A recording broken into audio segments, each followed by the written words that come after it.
Bienvenidos, vamos a hablar acerca del tejido nervioso. Somos el grupo Histocitos. Estamos conformados por Emily Alejandra Canú Arbizú, Cintia Fernanda Martínez Tamayac, Jenny Mariela López Acevedo y Horacio José Aguilar Sandoval.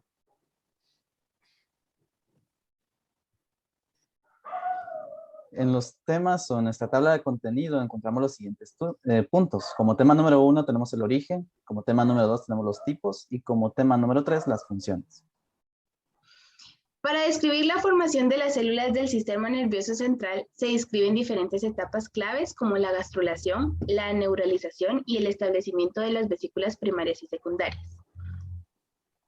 Durante la tercera semana de gestación se presenta la gastrulación. Durante este proceso, el embrión pasa de ser una estructura organizada en dos capas, que son epiblasto e hipoblasto, a una formada por tres capas, que es el ectodermo, mesodermo y endodermo. En esta capa se presenta el primer indicio de la formación del sistema nervioso, que es el establecimiento de la placa neural. Hacia el final de la tercera semana, cuando está concluyendo la gastrulación, la placa neural sufre unos cambios que llevan a la formación del tubo neural. Dicho proceso recibe el nombre de neuralización. Antes de finalizar el cierre del tubo neural, inicia una diferenciación macroscópica del tubo neural anterior, lo que origina las vesículas primarias. Estas vesículas se identifican como el cerebro anterior o prosencéfalo, el cerebro medio o mesencéfalo y el cerebro posterior o romboencéfalo. El tubo neural restante se transforma en la médula ósea o espinal. Esta zona se caracteriza porque parece ser capaz de generar células gliales o melanocitos, pero no neuronas. Inicialmente el tubo es una capa de epitelio neurogerminal, es decir, que es una capa de una célula de grosor compuesta por células madres neurales. Estas células inicialmente son capaces de dividirse hasta que llegan a un punto donde ya no lo hacen, migran del tubo neural y se diferencian en neuronas y células gliales. Esta división celular se hace de forma vertical. Ello genera que una célula hija quede cerca del lumen del tubo y la otra hacia la superficie externa, desde donde migran fácilmente.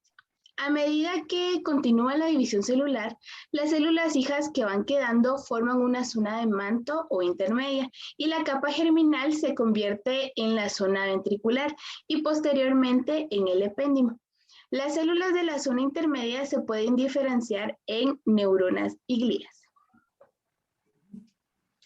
En este momento del desarrollo, las neuronas se conectan entre ellas y envían sus axones fuera del lumen del tubo, haciendo de la zona marginal una zona pobre de células. Posteriormente, las células gliales cubren los axones de la célula marginal con vainas de mielina, que dan una apariencia blancuzca. Por esta razón, la zona intermedia que contiene los cuerpos neuronales es llamada materia gris. En el cerebro, algunos precursores neuronales entran en la zona marginal para formar núcleos. Cada núcleo funciona como una unidad que actúa como una estación de paso entre las capas externas del cerebelo y las otras partes del cerebro. Los neuroblastos que proliferan de la parte más externa de esta capa contactan con proteínas morfogenéticas y se diferencian en neuronas granulares capaces de migrar hacia otras zonas del epéndimo y generan la capa granular interna. Mientras tanto, la zona ependimal genera diferentes tipos de neuronas y células gliales, entre ellas las neuronas de Purkinje, las más comunes del cerebelo.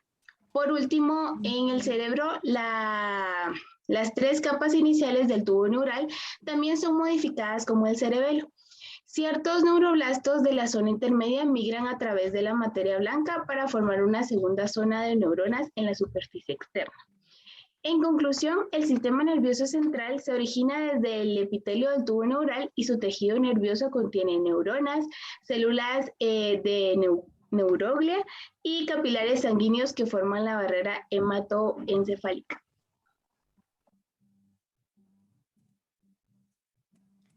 Bueno, los tipos.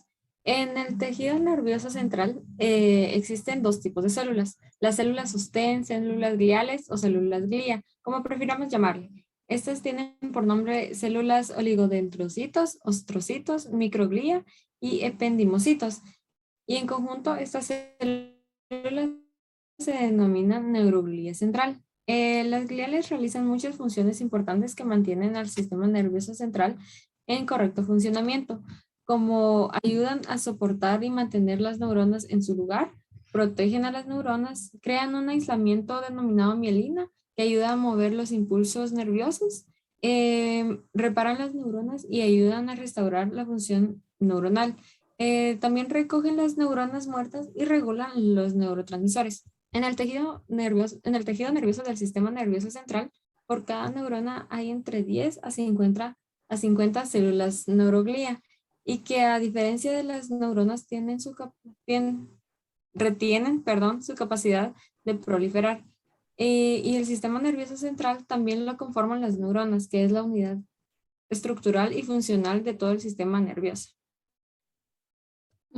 Como ya dijo Emily, las neuronas son la unidad funcional del tejido nervioso y ellas se interconectan formando unas redes de comunicación y estas transmiten señales a diferentes zonas de nuestro cuerpo.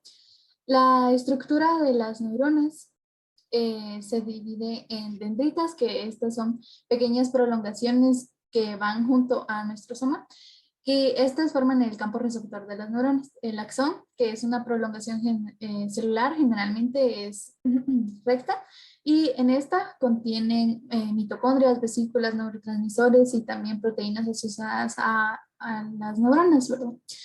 El pericardión o citoplasma perinuclear, posee una gran cantidad de organelos como el aparato de Golgi. También tenemos al retículo endoplasmático rugoso, las mitocondrias, y en el citoesqueleto específicamente encontramos varias neurofibrillas, que entre ellas diferenciamos los filamentos intermedios, los neurofilamentos, los microtúbulos o los neurotúbulos, que participan activamente en el flujo axonal. También encontramos filamentos de actina.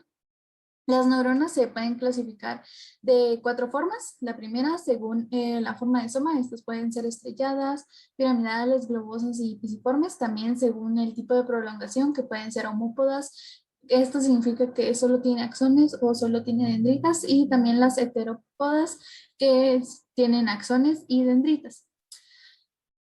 También se clasifican según el número de prolongaciones, que pueden ser pseudo unipolar, bipolar, multipolar, y según la longitud del axón, que pueden ser neuronas de proyección, o sea, un axón largo, y neuronas de asociación o un axón corto.